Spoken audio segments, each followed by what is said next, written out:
Bom dia, boa tarde, boa noite. Eu sou o Ângelo Henrique Simões e você está no canal da Saga Humana. Se você é novo por aqui, seja bem-vindo. Esse é o vídeo de número 102 e se você gostar dele, então se inscreva no canal. E se você já é inscrito, considere a possibilidade de se tornar um membro do canal. Assim, você apoia a produção de conteúdo e ajuda na escolha dos próximos vídeos. Outra forma de apoiar o canal é adquirindo meu livro, A Saga Humana, cuja leitura amplia e complementa o conteúdo dos vídeos que você assiste aqui no canal. Mas, sem perda de tempo, vamos logo pro vídeo da semana e, enquanto rola a vinheta, já sabe, né? Já vai deixando o seu like, porque eu garanto que vai valer a pena.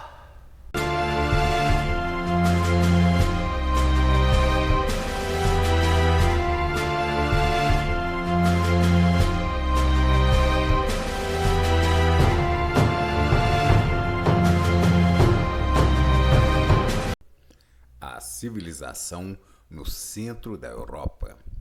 Nos séculos que se seguiram à queda de Roma, as regiões do continente europeu que haviam feito parte do extinto Império Romano foram ruralizadas e passou a haver uma grande influência do clero cristão, o qual se associou aos governantes locais que frequentemente eram herdeiros dos antigos nobres romanos. A incipiente sociedade feudal, que começava a se formar na Europa, era fruto da fusão entre os descendentes dos povos civilizados romanos e dos povos bárbaros invasores. Os francos eram um dos vários povos bárbaros germânicos que habitavam a leste das fronteiras do Império Romano. Os registros indicam que desde o século II os francos já haviam cruzado a fronteira romana, oportunidade na qual eles começaram a se instalar nas regiões da Gália. Já no final do século seguinte, enquanto francos amigáveis aumentavam sua presença nas regiões da Gália, grupos de francos oriundos de fora das fronteiras do Império passaram a atacar os romanos nas regiões costeiras do Mar do Norte. No século IV, os francos ameaçavam se tornar uma forte fonte de problema para o Império Romano, que resolveu lidar com eles por meio da implementação de acordos que previam admiti-los dentro do território romano. Nesse sentido, uma parceria entre francos e romanos começou a se estabelecer nessa região de fronteira, de forma que alguns chefes guerreiros francos chegaram até mesmo a assumir postos de comando dentro do exército romano. Mas, com a intensificação das invasões bárbaras do século V e o consequente enfraquecimento do Império Romano, os francos acabaram encontrando facilidade para ocupar, em definitivo, a região da Gália. Nessa época, quando o Império Romano já se encontrava irremediavelmente combalido, os francos eram formados por tribos dispersas, que eram subordinadas a diferentes chefes guerreiros. Nessa época, Meroveu, um lendário chefe tribal dos francos, se impôs sobre os demais líderes francos e os reuniu sob sua liderança. Os registros indicam que Meroveu teria tido uma participação heróica naquela que ficou conhecida como sendo a última vitória em nome do Império Romano do Ocidente. Uma batalha na qual uma coalizão de forças lideradas pelo Império Romano e que envolveu contingente de tribos celtas e germânicas repeliu um ataque de Átila, o Huno, na região da Gália, que viu-se obrigado a retirar-se para além do rio Reno. Mas a liderança sobre os francos não era um ponto pacífico entre os diversos chefes guerreiros, de forma que foi apenas Clovis, neto de Meroveu, que conseguiu efetivamente impor sua autoridade sobre todos os chefes francos. Sua ascendência ligada a Meroveu deu a Clovis uma legitimidade no processo de unificação dos francos, de forma que ele acabou fundando a dinastia Merovíngia, a mais antiga dinastia monárquica do continente europeu no período pós-romano. Mas a unificação das terras ocupadas pelos francos só foi conseguida com a conversão de Clovis ao cristianismo, dado que ele entendia que a fixação do seu governo em terras do recém-extinto Império Romano só seria possível com a aceitação das populações nativas locais, que eram majoritariamente cristãs e de origem romana. Assim, Clovis se aliou a uma instituição sobrevivente ao fim do Império Romano, a Igreja Cristã, que tinha ascendência e forte influência sobre grande parte da população da Gália. Começando assim, a dinastia merovíngia acabou reinando sobre a antiga região da Gália durante quase 3 séculos, numa região onde hoje se encontram principalmente grande parte da França, Bélgica, Alemanha e Suíça. Ao longo desse tempo, seus governantes se envolveram em guerras, enfrentaram insurgências e conteriam a futura expansão árabe. E como os romanos, os merovingios também se declaravam descendentes dos troianos. E, segundo alguns controversos autores que escrevem com base em interpretações de passagens encontradas em obras apócrifas tão antigas quanto o Novo Testamento, os merovínios encontrariam ascendência em uma contestada união entre Jesus e Maria Madalena. A civilização na Eurásia. Ao fim do século V, após as sucessivas invasões dos godos e hunos, a Península Balcânica encontrava-se devastada e despovoada. Nessa época, a região integrava os domínios do Império Bizantino, o qual se empenhava em recuperar os territórios do antigo Império Romano Ocidental, que haviam sido perdidos nas décadas anteriores. Com essa intenção, forças bizantinas avançaram sobre regiões da Europa e do norte da África, culminando por conseguir vencer os invasores locais. Dessa forma, já ao fim do século VI, o Império Bizantino havia conseguido recuperar uma boa parte do antigo território ocidental. Na Europa, os bizantinos não abriam mão da região que se estendiam até o Danúbio e implementaram ali uma série de reformas na tentativa de conseguir domínio sobre os Balcãs. Mas mesmo assim, a desordem e o caos prevaleceram. Dentro desse cenário, os eslavos, que falavam uma língua indo-europeia, começaram a chegar às regiões da Península Balcânica ao longo do século VI. E como o Império Bizantino estava se consumindo em sucessivos conflitos, especialmente a leste, contra o vizinho Império Sassânida, os bizantinos enfraquecidos nada puderam fazer para conter a invasão eslava nas suas fronteiras ocidentais. No início do século seguinte, os eslavos começaram a chegar cada vez mais em maior número e penetraram cada vez mais em direção ao sul, tendo alcançado inclusive algumas ilhas do Mar Egeu. Dentro desse contexto, o ano de 681 testemunhou a fundação do Império Búlgaro, na margem oeste do Mar Negro. Nos séculos seguintes, os búlgaros rivalizariam com os bizantinos pela manutenção da influência nas regiões orientais da Europa. A queda do Império Búlgaro, contudo, só aconteceria mais tarde, no século XIV, quando ele seria alvo de invasão por parte do futuro Império Otomano. Mas de volta ao século VII, numa época em que o Império Búlgaro começava a se formar, os Khazares começavam a surgir nas estepes da Eurásia. Eles eram um povo seminômade, de origem turcomana, falantes de uma língua provavelmente de origem altaica, e começaram a dominar a região a partir dessa época por volta do século VII, onde predominariam até o século X, quando floresceria a Rússia de Kiev, uma confederação de tribos eslavas, que mais tarde daria origem à própria Rússia. Mas o fato é que os Khazares se aliaram aos bizantinos no esforço militar contra o Império Sassânida. Alguns autores defendem a hipótese de que os Khazares acabaram se convertendo ao judaísmo, mas essas ideias são alvo de intensos debates entre historiadores, arqueólogos, linguistas e geneticistas de populações. Mas, enquanto os Khazares começavam a surgir entre o Mar Negro e o Mar Cáspio, os Magiares surgiam a oeste dos Montes Urais, que havia sido transposto nos séculos anteriores pelos seus ancestrais.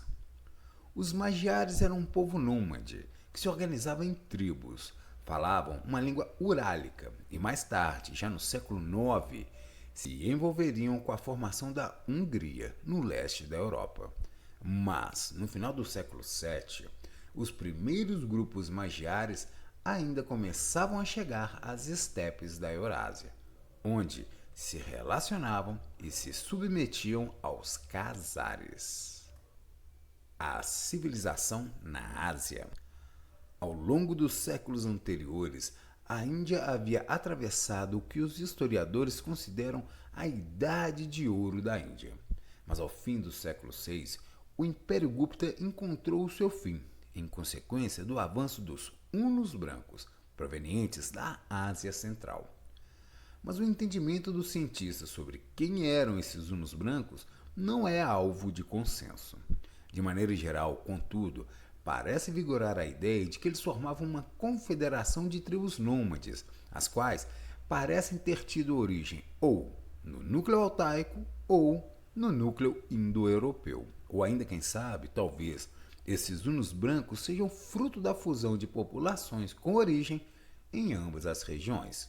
Mas qualquer que seja o caso, o fato é que, ao fim do século VI, os hunos brancos invadiram o Império Gupta a partir das fronteiras ao norte e deram início a uma fase da história da Índia na qual o território foi fragmentado em diversos reinos menores. Ainda assim, ao longo do século seguinte, o hinduísmo, o budismo e o jainismo se mantiveram como os principais sistemas espirituais e filosóficos da região. Fato que começaria a mudar no século seguinte, quando árabes islâmicos saídos da Península Arábica avançariam sobre o Império Sassânida e a Índia, fazendo surgir os primeiros sultanatos islâmicos nessas regiões. Enquanto isso, em meados do século VII, a sudeste da Índia florescia o Império Malaio Srivijaya, o qual manteria influência em todo o arquipélago malaio até por volta do século XII, já na época das Cruzadas.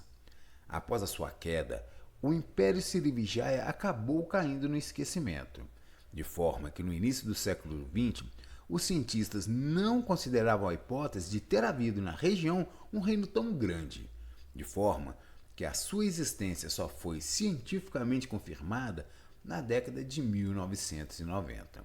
Mas no século VI, ao norte de onde os ancestrais dos Srivijayanos já se encontravam assentados, a China voltava a ser unificada sob a liderança da dinastia Sui, após cerca de 4 séculos de fragmentação política, na qual o norte e o sul se desenvolveram de maneira diferenciada.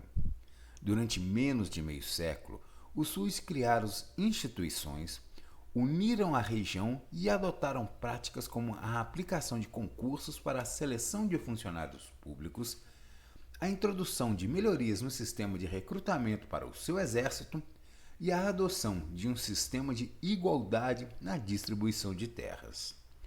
Essas políticas foram mantidas pelas dinastias posteriores e promoveram grande crescimento populacional, ao mesmo tempo em que geraram um forte enriquecimento do Estado chinês.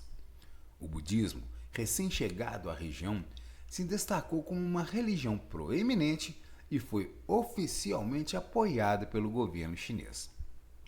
Paralelamente, os Suis promoveram uma série de conquistas militares e de manobras diplomáticas que pacificaram fortemente as suas fronteiras. Contudo, uma sequência mal sucedida de invasões à Península Coreana acabou provocando revoltas generalizadas que levaram à queda da dinastia. No lugar dos Suis, ascenderam ao poder os Tangs, e um novo período de prosperidade acompanhado de inovações nas artes e na tecnologia se apresentou na região. O budismo, que havia se instalado gradualmente ao longo dos séculos anteriores, se tornaria a religião predominante e seria adotada pela família imperial e pelo povo. As rotas comerciais para o Ocidente e para o Sul foram fortalecidas, e comerciantes estrangeiros começaram a se fixar na China. Outra bem-sucedida combinação de manobras diplomáticas e de conquistas militares eliminaram as ameaças representadas pelas tribos nômades do norte, de forma que o território foi ampliado e estados vizinhos foram submetidos a um sistema tributário. Enquanto isso, mais a leste, o Japão vivia o fim da sua pré-história. O período Kofun da história do Japão foi marcado pela introdução da escrita na região, quando os primeiros documentos japoneses começaram a ser escritos por emissários chineses e coreanos na corte imperial japonesa, entre os séculos IV e VII, os quais, naturalmente, utilizavam um sistema de escrita chinesa. Mas até que a escrita surgisse na região, a história japonesa dependeu de fontes externas, tendo sido registrada apenas por escribas coreanos e chineses. Durante o período Kofun, o Japão acabou desenvolvendo um intenso contato com a Coreia e com a China, de tal forma que no ano 400, os japoneses enviaram ajuda militar para os líderes coreanos do sul da península, que se encontravam em necessidade e que, apesar do esforço japonês, acabaram sofrendo uma derrota para os coreanos do norte da península. No século VI, teve início o período Asuka da história do Japão, o qual teve início com a chegada do budismo na região, fato que desencadeou uma série de conflitos no país. Uma parcela dos nobres japoneses via como positiva a difusão do budismo, uma vez que eles consideravam que sua chegada ajudaria no estabelecimento de uma unidade nacional, a qual poderia ser conseguida por meio do surgimento de uma nova hierarquia religiosa submetida à adoração única ao Buda, uma vez que a recém-surgida religião do Shintoísmo era pulverizada na adoração aos incontáveis deuses dessa nova religião.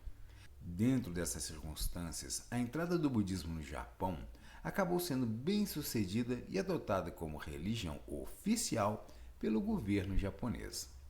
O budismo coexistiu com o shintoísmo e ambas as religiões acabaram coexistindo pacificamente ao longo da sequência da história do Japão. A família imperial japonesa estabeleceu um governo central e ergueu templos e palácios inspirados tanto na arquitetura coreana como na chinesa. Nesse período foi introduzido o sistema de escrita japonês, o qual deriva do uso de caracteres chineses. E também foram enviadas missões diplomáticas à China, então sob o governo da dinastia Sui. E já no início do século VII, os exércitos pessoais dos líderes locais japoneses formavam as bases de uma força militar que, nos séculos seguintes, passariam a ser chamados de samurais.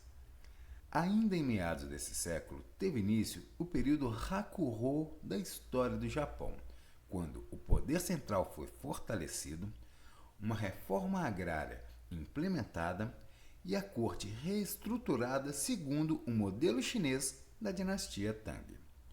Nesse período, a corte japonesa enviou embaixadores e estudantes para a China, com a finalidade de assimilar aspectos da cultura local, fato que exerceu forte impacto na cultura e na sociedade japonesa, de forma que as leis japonesas acabaram se baseando na filosofia de Confúcio e nas leis chinesas.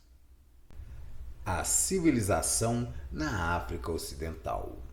No continente africano do século VII, havia uma pluralidade de povos e de sociedades, de forma que os africanos se organizavam de maneiras tão diversificadas que variavam desde pequenas aldeias até grandes impérios e cidades-estados. Em 600, o Egito ainda era uma região do Império Bizantino, mas isso mudaria já nas décadas seguintes. A porção ocidental do continente ainda era mal conhecida e havia passado lentamente do Neolítico à Idade do Ferro ao longo dos milênios anteriores. Quando os romanos conquistaram o Egito, Kush não foi subjugado, mas teve o comércio com o Oriente Médio e o Mediterrâneo cortado, fato que desencadeou uma progressiva crise econômica, de forma que no século IV, Kush acabou sendo conquistada pelos Aksumitas. O reino de Aksum, que ocupava grande parte do moderno estado da Etiópia, passou a ampliar o seu poder político e militar, de forma que Aksum acabou se tornando a nação mais poderosa do continente africano por volta do século VII. E do outro lado do continente africano, chefes guerreiros de uma família de etnia berbere governavam há séculos uma região habitada por uma população negra de etnia soninquês. Essa submissão dos soninqueses aos berberes perdurou até o século VIII, quando a linhagem berbere acabou sendo deposta pelos soninqueses, que fizeram florescer o Império de Gana, o qual se expandiria fortemente a partir das décadas seguintes. E na sequência da passagem do tempo, viria a dominar a África Ocidental ao longo dos séculos seguintes, até por volta do fim da Idade Média. O surgimento do islamismo. Dentro de todo esse cenário, no início do século VII, numa época em que a civilização mesoamericana vivia o seu apogeu, que a cultura andina da América do Sul criava os últimos geóglifos da linha de Nazca e que os polinésios navegavam rumo ao desconhecido em direção ao sol nascente, o islamismo começava a entrar em cena a partir da Península Arábica. E esse fato introduziria profundas mudanças no curso da história da humanidade. Mas isso é assunto para um outro vídeo. Então é isso, pessoal. Esse foi o vídeo da semana. Espero que tenham gostado. Obrigado pela sua companhia até aqui e agradeço se você puder compartilhar, curtir e comentar esse vídeo. E se você ficou até aqui comigo e ainda não é assinante do canal, então se inscreva. E se você já é inscrito, considere a possibilidade de se tornar um membro do canal. Como membro, você apoia o canal e ajuda na definição dos próximos vídeos. Outra forma de você apoiar o canal é adquirindo meu livro, A Saga Humana, cuja leitura amplia e complementa o conteúdo dos vídeos que você assiste aqui no canal. Esse foi o vídeo de número 102. Valeu, galera! Uma boa semana pra gente. Aquele abraço e até o próximo vídeo!